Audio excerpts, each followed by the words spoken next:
हम लोग भी मतलब अयोध्या होके अपनी बहन लखनऊ में मेरी बहन रहती है उसके पास रुक के 2 दिन बाद हम भी उसी ट्रेन से आ रहे थे जी।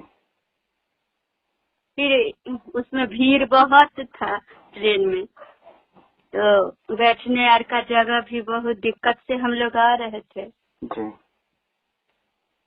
तो फिर बात उनको देखे बात नहीं कर रही थी तो हमको लगा कि मतलब उनका आवाज नहीं है। फिर ट्रेन थोड़ा खाली हुआ, आदमी सब उतरे पैसेंजर सब, तो फिर हम बात किए तो समझ में आया कि वो कन्नड़े वाले हैं, इसीलिए उसमें सारे हिंदी वाले थे, इसीलिए वो बात नहीं कर रही थी। फिर हमें थोड़ा थोड़ा आता है कन्नड़ा, तो उनसे बात किए तो अच्छे से फिर बात किए, बैठे, खाली हुआ तो हम लोग भी बैठे, बिरजा अक्का है वो भी बैठे, सभी आदमी को सीट मिल गया।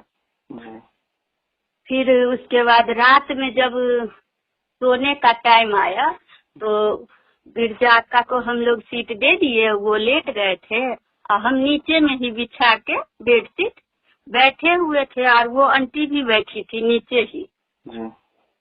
और हम बोले भी कि आंटी वो अकेली है तो आधा पे आप सो जाइए और आधा पे अपना वो दोनों आदमी, तो बोले नहीं तो हम यहीं पे ठीक है। फिर उसके बाद थोड़ा देर के बाद हमें नींद आने लगा तो हम कहे आंटी तो नहीं गई, तो हम ही लोग दोनों आदमी अपना उसी पे लेट जाते हैं, तो उनके साथ हम लेट गए। फिर नींद आ गया, सुबह हुआ 6 जब बजा तब उठे तो बैग सब देख रहे हैं इधर उधर फेंका हुआ। तो हम कहे कि तो मेरा बैग इधर से उधर कौन कर दिया, मतलब 1-2 का भी बैग इस तरफ जो रखे थे सीट के तो उस तरफ था। तो हम बोले आंटी आप तो नीचे थे तो बैग सब कैसे इधर उधर हो गया, तो बोल रही है क्या वो आंटी कि मेरा भी बैग उधर था जिधर से आते जाते हैं रास्ते पे। तो हमको तो बड़ी आश्चर्य हुआ कि नीचे में सारे आदमी हैं और 2-4 तो सब जगह ही थे, कोई सोया भी नहीं था ज्यादा आदमी। फिर उसके बाद वो बोले मेरा भी ऐसे है। और उससे पहले क्या हुआ था कि वो हम 500 रुपए का चेंज कराए तो वो आंटी हमसे बोली थी क्या इतना ही पैसा लेके आई हो जाएगा मतलब सर का स्टेटूड। हम कहे आंटी नहीं है मेरे पास, हम जिप खोल के पर्स कार्ड दिखाए भी कि आंटी इतना पैसा है मेरे पास, हम चले जाएंगे। पता नहीं वो आंटी देखी उसी टाइम से कुछ उनके मन में हुआ होगा, तो हम उतना ध्यान नहीं दिए। वो पर्स को पीछे वाला बैग जो होता है टांगने वाला उसके अंदर रख के वही सीट के नीचे रखे थे। कितना पैसा था उसमें? तो उसमें मेरा था 2500 था, 500 का नोट 5 था और 400 रुपए चेंज था 100 का। फिर उसके बाद जब 6 बजे उठे ना हम लोग तब हमें डांट हुआ कि आंटी ही पूछी भी थी पैसे के बारे में, और उसके बाद मतलब ऐसा हो गया और उनका भी बैग बोल रही है उधर कैसे हो सकता है, तो हम लोग कहे चेक करेंगे तभी का करेंगे, ये नहीं था कि मतलब आंटी का ही करेंगे, लेकिन पहले आंटी को ही बोले तो वो बोली हाँ चेक कर लो।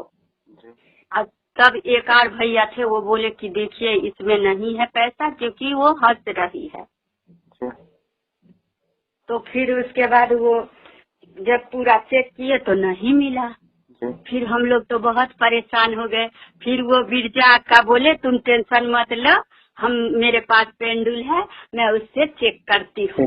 पेंडुलम है। हाँ पेंडुलम, उससे फिर वो ही हेल्प किए हमें, तब जाके मेरा पैसा मिला। हमको तो यकीन ही नहीं हो रहा था कि मतलब ये सब भी होता है, पहले कुछ भी नहीं पता था कि ऐसे करने से मतलब किसी का हेल्प हो सकता है। और मेरा इतना मतलब हेल्प किए वो और मिला मेरा पैसा, बहुत हमें विश्वास हो गया। आप किधर रहने वाले हो? क्या हम बिहार से हैं। अभी आप बिहार पे ही रहते हो या बैंगलोर पे रहते हो? नहीं अभी बेंगलोर में ही रहते हैं। बैंगलोर पे ही रहते हो? हाँ तो ऐसे करके 1-2 बोले भी क्या आप इसमें मतलब ये करते हैं ये सब नहीं कुछ होता। हम बोले भैया आप चेक तो करने दीजिए उनको, और बस वो नाम पूछे मेरा कि तुम्हारा क्या नाम है, अपने पिताजी का नाम बोलो, दादी का नाम बोलो, बताए और बोले कि रुको तुम्हारा पैसा यही है। तब तो मेरे ध्यान में जाना है कि हाँ। उसके बाद घुमाते गए वो, तो वो आंटी के पास ही चला गया, ऐसे घुमाते घुमाते। किधर है कल्पना का पैसा, किधर है, मतलब वो बोली तो उनके पास ही जाके घूम रहा था। फिर उसके बाद हम जैसे ही उनके मतलब हाँ ऐसे हाथ दिए बॉडी के पास कि एक छोटा सा पर्स निकला। हम कहे आंटी इसे निकालिए, चेक करेंगे कि अगर है या नहीं। नहीं ये नंदे चिक दो पर्स दे नन दूधी दे, मतलब ऐसे बोल रही थी। फिर जैसे ही निकाले कि उसमें मेरा वो मंगलसूत्र था गारंटी का और मेरी लड़की का लॉकेट। अच्छा। और पैसा जैसे जैसे हम फोल्ड करके रखे थे, एक जगह 1500 था, एक जगह 1000, 2 नोट फोल्ड किया हुआ। और वो भैया से जो 400 500 का चेंज कराए थे वो 400 था, 100 मतलब खर्च किए थे। वैसे ही निकल गया, सबको यकीन हो गया कि देखो कैसे मतलब मिल गया पैसा सही में। आपके वो पेंडुलम के वजह से ही मिला, नहीं तो नहीं मिल पाता। हम तो बहुत धन्यवाद करते हैं गुरु जी, बहुत यकीन हो गया।